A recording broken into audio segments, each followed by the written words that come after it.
Preguntarnos en qué consiste el fundamentalismo es una tarea propia de los tiempos que corren. Sabemos que para la síntesis entre Atenas y Jerusalén trabajó toda la escolástica.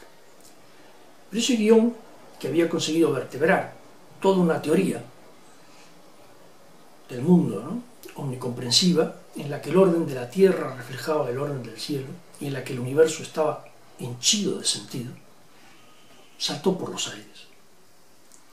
Lo que empezó en 1324 con el Defensor Pacis de Marsilio de Padua y conoció otro momento relevante en 1532 con el Príncipe de Nicolás de Maquiavelo, siguió abriéndose camino entre nosotros hacia la sociedad actual con otro episodio que merece la pena recordar.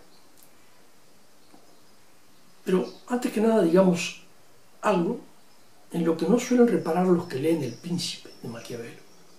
La gran revolución que supuso el florentino fue el descubrimiento y la aceptación de que existen dos sistemas de valores, igualmente válidos, solo que incompatibles, y uno tiene que elegir.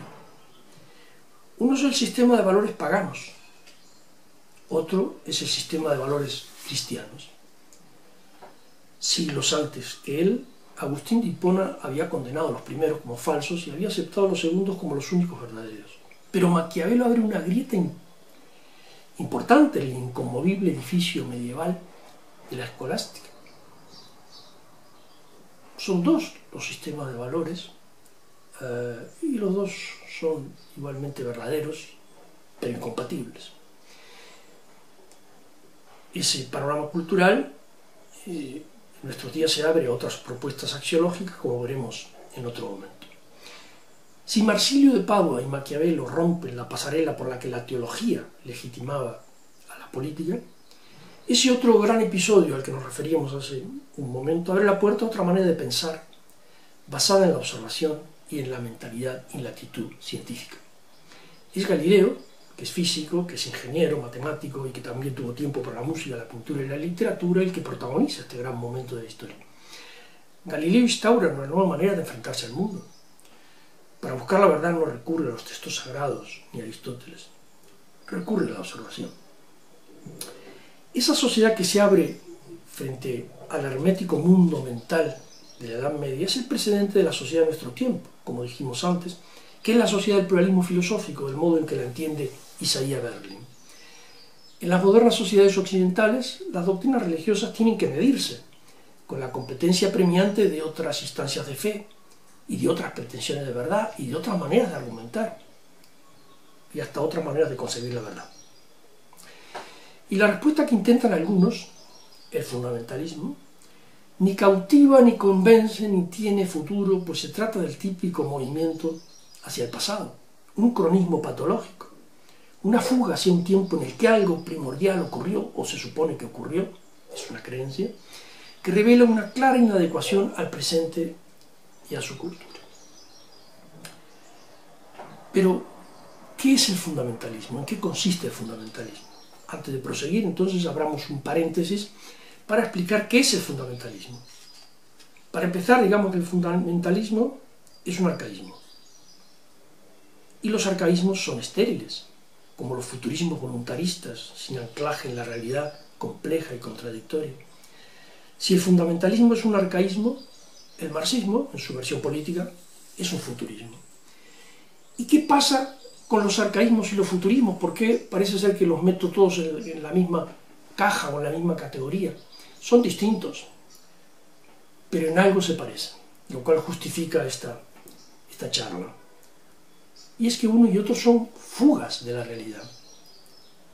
El filósofo de la historia inglés, Arnold Toynbee, escribe en su monumental estudio de la historia: el futurismo y el arcaísmo son tentativas para salir de un presente fastidioso, dando un salto para alcanzar otro tramo de la corriente del tiempo, sin abandonar el plano de la vida mundana en la Tierra. Arcaísmo y futurismo entonces solo difieren en la dirección en la que hacen sus dos salidas igualmente desesperadas de una posición de incomodidad ante el presente. Uno va hacia atrás, el fundamentalismo, otro va hacia adelante, en la corriente del tiempo, el futurismo.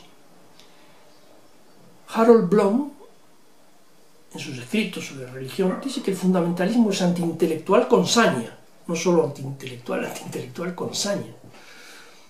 Y escribe lo siguiente: lo que los fundamentalistas no pueden entender es que su pretendida lectura literal de las escrituras es en sí misma una inmensa metáfora. La conversión de la Biblia en una estatua o en un icono es en sí misma una interpretación restrictiva que no guarda la menor relación con el texto verdadero de la Biblia. Si pensamos en Norteamérica, a los baptistas sureños fundamentalistas y a los fundamentalistas islámicos o católicos les es aplicable lo que dice Bloom: la infalibilidad es una metáfora inconsciente de la represión de toda individualidad. Lo repito, la infalibilidad, ese recurso del papado del siglo XIX, es una metáfora inconsciente de la represión de toda individualidad. En ese escenario de crítica a la tradición religiosa, poco confortable para los teólogos, lo puedo entender, Jürgen Habermas advierte contra la actitud de los fundamentalismos. ¿Qué entiende Habermas por fundamentalismos? Pasémosle la palabra para que sea él mismo quien nos lo diga. Los movimientos religiosos que, bajo las restricciones cognitivas de las condiciones de la vida moderna, propagan o incluso practican el retorno a la exclusividad de las posiciones de fe de carácter premoderno. Analicémoslo un poco.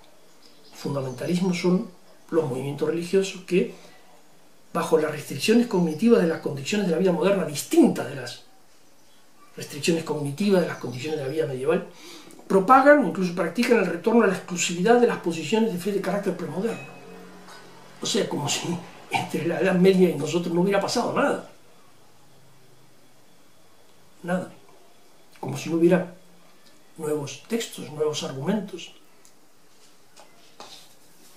En definitiva, y vuelvo a pasar la palabra al filósofo alemán, el fundamentalismo es la respuesta falsa a una situación epistémica que sitúa al planteamiento en la inevitabilidad de la tolerancia religiosa y con ello impone a los creyentes la carga de mantener la secularización del saber y el pluralismo de las imágenes del mundo sin menoscabo de sus propias verdades de fe. Sí, como si todo ello no fuera con sus creencias, sus dogmas, sus textos, sus autoridades. Como escribe Richard Dawkins, ahora le paso la palabra a él, los fundamentalistas saben que están en lo cierto porque han leído la verdad en un libro sagrado y saben por adelantado que nada les va a apear de sus creencias. La verdad del libro sagrado es un axioma. Es decir, no es el producto final de un razonamiento, sino un punto de partida que no se cuestiona. Y si las evidencias parecen contradecirlo, son las evidencias las que deben ser desechadas y no el libro.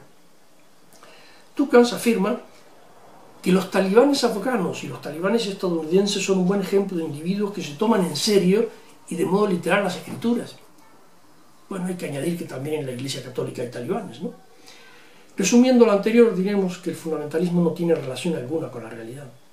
Solo guarda relación con los textos, siendo entre ellos los que consagran la verdad frente al error, la ortodoxia frente a la heterodoxia y la herejía.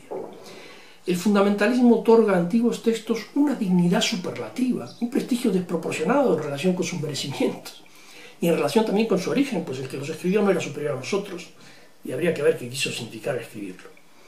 Esa dignidad incomparable convierte a los textos en un tótem, en un ídolo, merecedor de toda veneración, y al lector en un mero loro que repite aquellos textos, en un súbdito, en un vasallo de los textos y la autoridad eclesiástica que custodia aquellos textos tan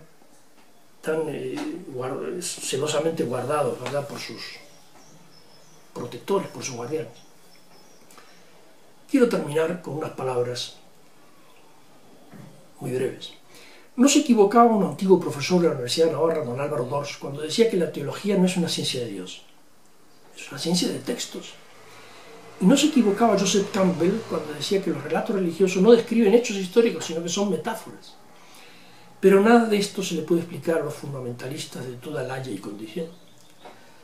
Con su actitud premoderna, impiden el progreso del pensamiento entre sus fieles y los mantienen como ovejas, dicho sea con todo respeto, recitando oraciones que no entienden y venerando textos que no tienen nada que ver con la realidad. Y no tienen nada que ver con la realidad porque fueron escritos por hombres antiguos, con mentalidad arcaica, mitómana y campesina, y no han dicho en ellos lo que había ocurrido, sino lo que ellos creían o lo que querían y necesitaban creer.